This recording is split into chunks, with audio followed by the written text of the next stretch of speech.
திரு சிந்தனை செல்வன், திருமிகு தமிழிசை ஒரு ட்விட்டர் பதிவு வெளியிட்டிருக்கிறாங்க இந்த நிகழ்ச்சி குறித்து பேசும்போது. அதில் அவங்க சில விமர்சனங்களை வைக்கிறாங்க. அந்த விமர்சனத்தையும் சேர்த்தே தான் எதிர்கொள்ள வேண்டியிருக்கா? அவங்க மனசாட்சி இங்கே இருக்குன்னு அவர் சொல்கிறாரு, ஒரு மனசாட்சி இங்கே இன்னொரு மனசாட்சி அங்கேன்னு பார்க்க வேண்டியிருக்குமான்னு கேள்விகள் எல்லாம் வைக்கிறாங்க. நீங்கள் எப்படி பார்க்குறீங்க அதை?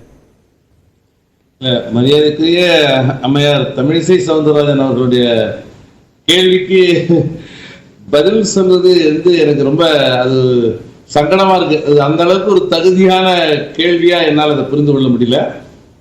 கடுமையான ஒரு விமர்சன ட்விட்டர் பதிவா இருக்கு. நான் முழுமையாக அதை படிக்கல, நீங்க வாசிச்சிருப்பீங்க. அதுல அவர் இரட்டை வேடம் அப்படிங்கிற வார்த்தையெல்லாம் அவங்க பயன்படுத்துறாங்க. திமுக, அதாவது திமுகவுக்கு கூட்டணிக்கு எதிராக ஒன்று, ஆதரவாக ஒன்றுலாம் இருக்குதா அப்படின்ற மாதிரியான கேள்விகளை இது திரு ஆதவர்ஜனாவுடைய பேச்சிலிருந்து அந்த கேள்விகளை அவங்க முன்வைக்கிறாங்க. இன்னைக்கு அவர் மன்னராட்சின்னு குறிப்பிட்டதை வச்சு அதாவது முதல்ல காலையில அவங்க ஒரு கருத்து சொன்னாங்க.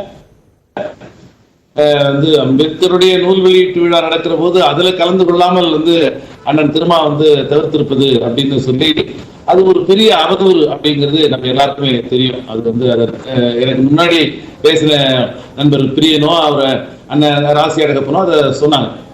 இப்ப ஏதாவது இங்க குழப்பம் விளையாதா அப்படின்னு காத்துக்கிட்டு இருக்கக்கூடிய உணர்வுல இருந்து தமிழிசை சவுந்தரராஜன் அதை சொல்றாங்க. அந்த கருத்துக்களுக்கு என்னால ஒரு பெரிய அளவுல விளக்கம் சொல்ல நான் விரும்பல. பாஜக அள்ளி போடுகிற அவதூறு அரசியல் தான் இது. அவதூறு, குழப்பத்தை விளைவிக்கிறது. இப்ப யாரு சரி பண்றாங்க யாரு சரி பண்றாங்கன்னு கேட்டுட்டு இருந்தீங்கல்ல, வேற அது இப்ப பூனைக்குட்டி வெளியே வந்துருச்சுன்னா இந்த விஷயங்களுக்கு எல்லாம் கண்ணு காது மூக்கு வச்சு ஒரு மிகப்பெரிய குழப்பத்துல விடுதலை சிறுத்தைகள் கட்சி இருப்பது போலவும், அது திமுகவை விட்டு வெளியேறுவதன் மூலமாகத்தான் தன்னுடைய புனிதத்தை அது நிலைநிறுத்திக் கொள்ள முடியும் என்பது போலவும் ஒரு நெருக்கடியை உருவாக்குவதற்கு தமிழிசை சவுந்தரராஜன் முயற்சிக்கிறார். அவருடைய முயற்சி பலிக்காது, அவருடைய எதிர்பார்ப்பு நிறைவேறாது. அவருக்கும் மிக ஆழமான விளக்கம் தோழர் திருமாவுடைய அந்த இன்னைக்கு தாய் சொல் அந்த கடிதத்துல மிக தெளிவாக இருக்கிறது. இந்த தாய் சொல் கடிதம் ஆதவர்ஜனாவுக்கு பொருந்துமா பொருந்தாதா? இல்ல, மீண்டும் மீண்டும் நம்ம ரொம்ப வெளிப்படையா ஒரு புள்ளிக்கு வந்துடலாம். இல்ல சார், ஏன்னா தொடக்க புள்ளி அங்கதானே. நீங்க எல்லாருமே ஆதவ் அர்ஜுனா அப்படிங்கிறது நம்ம எப்படி கையாள போறோம் அப்படிங்கிற விடுதலை சிறுத்தைகள் அல்லது தலைவர் திருமா எப்படி கையாள போறாரு அப்படிங்கிறது தான் இந்த நம்ம எல்லாருடைய கேள்வியா இருக்கு. அந்த கேள்வி ரெண்டு விதமான தரப்பிலிருந்து வருதுன்னு நான் நினைக்கிறேன். ஒண்ணு, உண்மையிலே இந்த கட்சியை நேசிக்கிறவர்கள் இது என்னடா ஒரு மாதிரி குழப்பமா இருக்குது, இதை நாம இது கொஞ்சம் சரி பண்ணா பரவாயில்லையே அப்படின்னு ஒரு நல்ல நோக்கத்தோட ஒரு எழுப்புகிறவர்களும் இருக்கிறாங்க. இப்ப அண்ணன் பிரியன் போன்றவர்கள் இப்ப பேசுறாங்க. நான் அப்படிதான் அதை ஒரு பாசிட்டிவா புரிஞ்சுறேன்.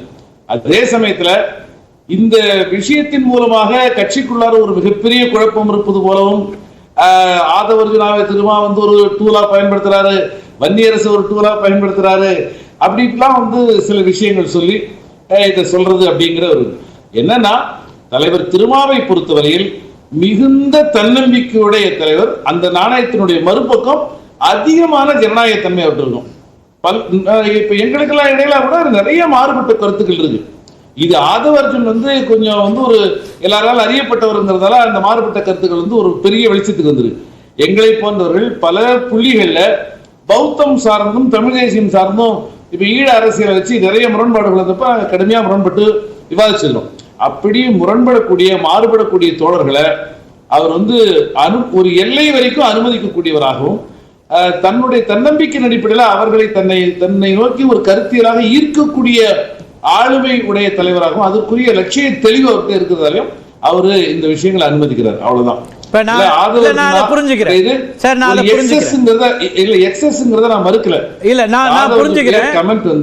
திரு சிந்தனை செல்வன் விடுதலை சிறுத்தைகள் கட்சியில் இருக்கக்கூடிய சிந்தனையாளர்கள் ஒருத்தர், மிக முக்கியமான நிர்வாகியும் கூட. அவருக்கு தெரியாதது இல்லை. நீங்கள் ஜனநாயகத்தை திரு திருமாவளவன் அவர்கள் நிறைய அனுமதிக்கிறார், உட்கட்சி ஜனநாயகத்தை கொடுக்கிறார், மாற்று கருத்தே கிடையாது. அவர் தன் பக்கம் ஈர்க்க பார்க்கிறார். யாரெல்லாம் முரண்கட்ட கருத்துக்கள் இருந்தாலும் அவங்களையும் தன்னுடைய கருத்துக்கு கொண்டு வர முயற்சிப்பார். அப்படிங்கிற இடத்துல திரு ஆதவ அர்ஜுனா அவர் பக்கம் வருகிறாரா அல்லது அதுதான் இப்ப இங்க கேள்வி. ஏன்னா மன்னராட்சி நடக்குதுன்னு ஆதவ அர்ஜுனா சொல்றாரு. அப்ப அவர் பக்கம் வருகிறாரா, அவர்கிட்ட இருந்து விலகி போறாரா அல்லது அவர் கருத்தை எதிரொலிக்கிறாரா? இது ஒரு பாட்டு. ரெண்டாவது ஜனநாயகம் சொல்றீங்க, உட்கட்சி ஜனநாயகம். பிரதமர் மோடி ஆகச்சிறந்த பிரதமர். அவர் ஒரு சனாதனியாக இல்லை. அவர் ஒரு பிற்படுத்தப்பட்ட சமூகத்தை சார்ந்த ஒரு தலைவராக இன்னைக்கு உயர்ந்து நிற்கிறார். இதையெல்லாம் சொல்வதற்கும் அனுமதி கிடைக்குமா? அது உட்கட்சி ஜனநாயகமாக பார்க்கப்படுமா? ஒரு உதாரணத்துக்கு கேட்கிறேன். அப்ப அது எந்த அளவுக்கானதாக உட்கட்சி ஜனநாயகத்தை நீங்க பாக்குறீங்கன்னு ஒரு கேள்வி இருக்குல்ல. ஏன்னா தொடர்ச்சியா தலைவர் எடுக்கக்கூடிய எல்லா முடிவுகளுக்கும் நான் மீண்டும் சொல்றது, விடுதலை சிறுத்தைகள் கட்சியுடைய தலைவர் அவர் எடுக்கக்கூடிய முடிவுகள், மற்றவங்க எடுக்கக்கூடிய முடிவுகளை பற்றி கவலை இல்லை. அந்த முடிவுகள் சரியா பார்க்கப்படுகிறதா, அந்த முடிவுகளை அவங்க சரியா எடுத்துட்டு போறாங்களாங்கிறதுல இருந்து அந்த கேள்வி வரும். அது ஜனநாயகம்னு பார்க்கணுமா அல்லது இது உட்கட்சி ஜனநாயகம் அப்ப எல்லாருமே எல்லா கருத்து சொல்லலாமா? இல்ல, முரண் அப்படிங்கிறது தோழர். இப்ப சென்னை போனோம், கார்ல போலான்னு நான் இயல்பா சிந்திக்கிறேன். ஆதவர்ஜுன் ஒரு ஹெலிகாப்டர்ல போயிடலான்னு சிந்திக்கக்கூடியவராகவும் அதுக்குரிய தொடர்புகளும் வலிமையும் ஒரு இளைய தலைமை, அந்த இளைய தலைமைக்கு இருக்கிற அந்த மனோநிலை இருக்கு. அதனால கொள்கை அளவுல மாறுபாடு இருந்தா நிச்சயமா நம்ம தொடர்ந்து அனுமதிக்க முடியாது.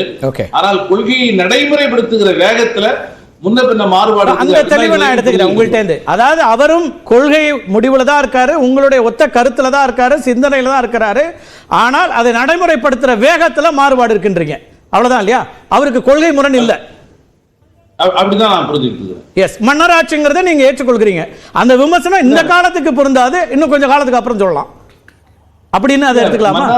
மன்னராட்சிங்கிறது நீங்க திமுகவோடு பொருத்தவே முடியாதுங்கிறது என்னுடைய உறுதியான கருத்து. இது ஆதவ அர்ஜுனுக்காக சொல்ல, சமூக ஊடகங்கள் எழுதக்கூடிய பல நண்பர்களுக்கும் நான் இதை சொல்ல விரும்புறேன். இங்க மன்னராட்சி நடக்குது. நீங்களே கொஞ்ச நேரத்துக்கு முன்னாடி பதில் சொல்லிட்டீங்க. பிறப்பின் அடிப்படையில் தான் ஒரு குறிப்பிட்ட உரிமையை பெற முடியும் என்பது சனாதனம். அதை வாழ்வியலாக மாற்றுகிற கும்பலை எதிர்ப்பது திராவிட அரசியல், பகுத்தறிவு அரசியல். அதுல ஒருத்தர் ஒரு குடும்பத்தை சார்ந்தவங்க தொடர்ந்து ஒட்டுமொத்த குடும்பமும் அந்த அரசியலுக்குள்ளார தங்களை இணைத்துக் கொள்வதனால கட்சிக்குள்ளார ஒரு பிரியாரிட்டி கிடைக்குது. நான் ரொம்ப பணிவோட கேட்க விரும்புறேன் இந்த கேள்வி கேட்கிறவங்க கிட்ட. மரியாதைக்குரிய நண்பர் உதயநிதி அவர்களுக்கு ஒருவேளை இந்த துணை முதல்வர்ங்கிற அடையாளம் இல்லாம போனா அவருக்கு வேறு தளம் இல்லையா நான் கேட்க விரும்புறேன். அது பொருளாதாரமா அல்லது கவர்ச்சியா அல்லது இது எல்லாமே அவருக்கு வெவ்வேறு தளங்கள்ல கிடைத்திருக்கிறது. ஆனால் அதை தாண்டி அந்த குடும்பத்தில் ஒருத்தர் அந்த கொள்கையின் அடிப்படையில் ஈர்க்கப்பட்டு உள்ள வந்திருக்கிறாரு. அதை அந்த கட்சி ஏற்றுக்கொண்டிருக்கிறது. ஓகே, சரி, நம்ம பேசலாம் சார், தொடர்ச்சியா பேசுவோம். திரு விஜய்